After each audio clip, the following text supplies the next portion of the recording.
بسم اللہ الرحمن الرحیم۔ السلام علیکم ناظرین کرام، حکومت پاکستان نے سعودی عرب اور متحدہ عرب امارات کے وزرائے خارجہ کے دورہ پاکستان سے متعلق ذرائع ابلاغ میں گردش کرنے والی رپورٹس کو مسترد کر دیا ہے۔ ناظرین کرام، دونوں ممالک کے وزرائے خارجہ کے حالیہ دوروں کے بعد اس طرح کی خبریں زیر گردش تھیں کہ انہوں نے حکومت کو کہا ہے کہ کشمیر کو امت مسلمہ کا مسئلہ نہ بنایا جائے۔ تاہم حکومت نے ان رپورٹس کو محض قیاس آرائیاں قرار دیا ہے اور کہا ہے کہ دونوں حکام نے پاکستان کے ساتھ یکجہتی کا اظہار کیا اور کشمیر کاز کے لیے حمایت کی یقین دہانی کروائی۔ ناظرین کرام، سعودی عرب اور امارات کے وزیر خارجہ نے گزشتہ ہفتے پاکستان کا دورہ کیا تھا اور وزیر خارجہ شاہ محمود قریشی کے ساتھ ساتھ وزیر اعظم عمران خان اور army chief general Qamar Javed Bajwa سے بھی ملاقات کی تھی۔ ان ملاقاتوں میں بھارت کے 5 اگست کے اقدام کے بعد مقبوضہ کشمیر کی صورتحال پر تبادلہ خیال ان اہم معاملات میں سے ایک معاملہ تھا۔ ناظرین کرام، بھارت کی جانب سے مقبوضہ کشمیر میں لاک ڈاؤن 40ویں روز میں داخل ہو گیا ہے اور پاکستان کا موقف بڑا واضح ہے کہ مسئلہ کشمیر کا معاملہ اقوام متحدہ کی قراردادوں کے مطابق حل ہونا چاہیے۔ مسئلہ کشمیر پر 58 ممالک کا مشترکہ اعلامیہ آنا پاکستان کی بڑی سفارتی کامیابی ہے۔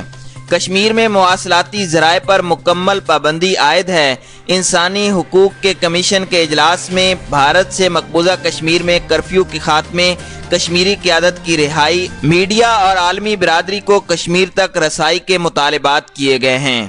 ناظرین کرام، ڈونلڈ ٹرمپ نے حالیہ دنوں میں پھر ثالثی کی پیشکش کی تھی مگر بھارت اس کے لیے تیار نہیں ہے۔ بھارت نے اس پیشکش کو دوبارہ مسترد کر دیا ہے، جبکہ پاکستان ہمیشہ دو طرفہ مذاکرات سمیت ثالثی کے لیے بھی تیار ہے اور مذاکرات کے لیے کئی کوششیں بھی کر چکا ہے۔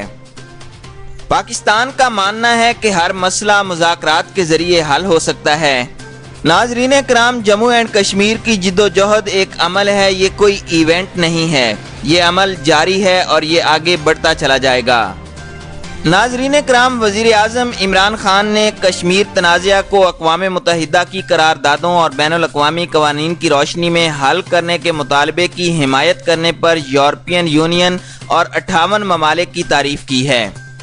سماجی روابط کی ویب سائٹ ٹویٹر پر ٹویٹ کرتے ہوئے ان کا کہنا تھا کہ میں انسانی حقوق کونسل میں اقوام متحدہ کی سلامتی کونسل کی قراردادوں، بین الاقوامی قوانین اور دو طرفہ معاہدوں کی روشنی میں تنازع کشمیر کے پرامن حل کے لیے یورپی یونین کے مطالبے کا خیر مقدم کرتا ہوں۔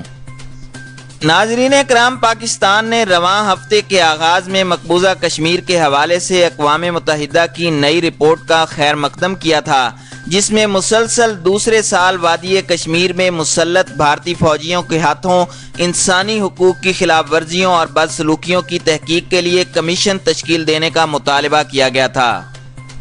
تاہم دفتر خارجہ نے اقوام متحدہ کی انسانی حقوق کونسل کو مقبوضہ کشمیر کی صورتحال کا آزاد کشمیر اور گلگت بلتستان کی صورتحال سے موازنہ کرنے پر خبردار کیا تھا۔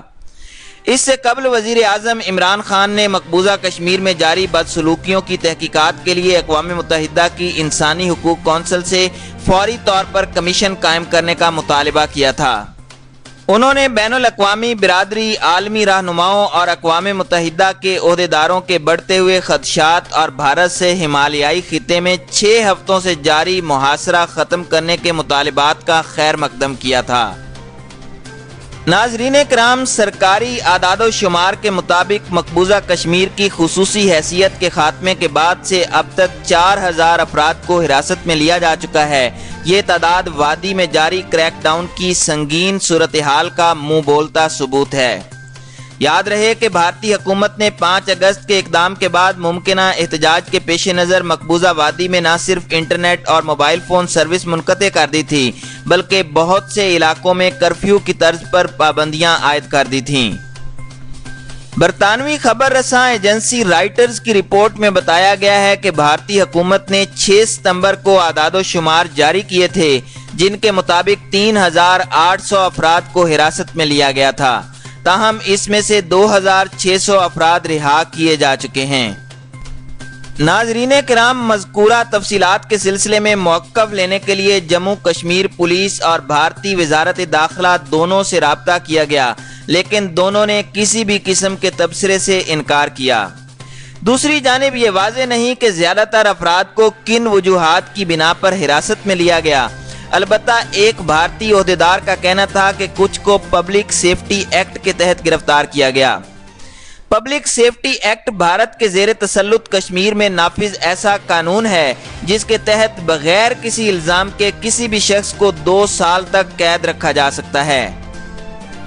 ناظرین کرام، جاری کیے گئے اعداد و شمار سے ظاہر ہوتا ہے کہ مقبوضہ کشمیر میں کتنی بڑی تعداد میں گرفتاریاں کی جا رہی ہیں۔ اس کے ساتھ ساتھ یہ بھی معلوم ہوتا ہے کہ کن افراد کو کس جگہ سے اٹھایا گیا۔ خیال رہے کہ مقبوضہ کشمیر کے 2 سابق وزرائے اعلیٰ سمیت 200 سیاستدان گرفتار ہیں، جس میں 100 سے زائد سیاستدانوں کا تعلق بھارت مخالف جماعتوں سے ہے۔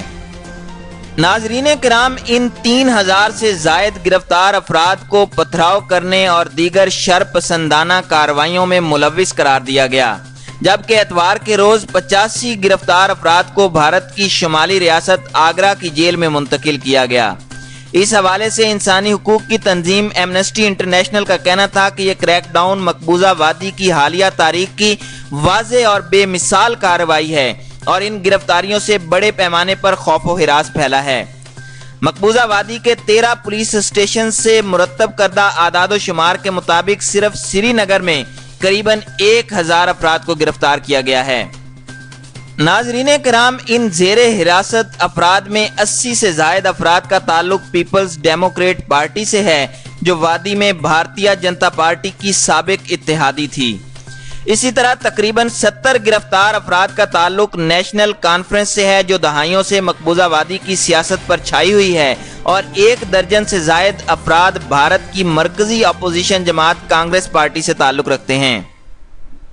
علاوہ ازیں پولیس نے بھارتی حکومت کے خلاف لڑنے والے مسلح گروہوں سے تعلق کے الزام میں 150 سے زائد افراد کو گرفتار کیا ہے۔ اس ضمن میں ایک بھارتی عہدیدار کا کہنا تھا کہ ایک اندازے کے مطابق اب بھی 1200 سے زائد افراد گرفتار ہیں، جس میں اعلیٰ سیاسی قائدین بھی شامل ہیں، جبکہ روزانہ کی بنیاد پر درجنوں گرفتاریوں کا سلسلہ اب بھی جاری ہے۔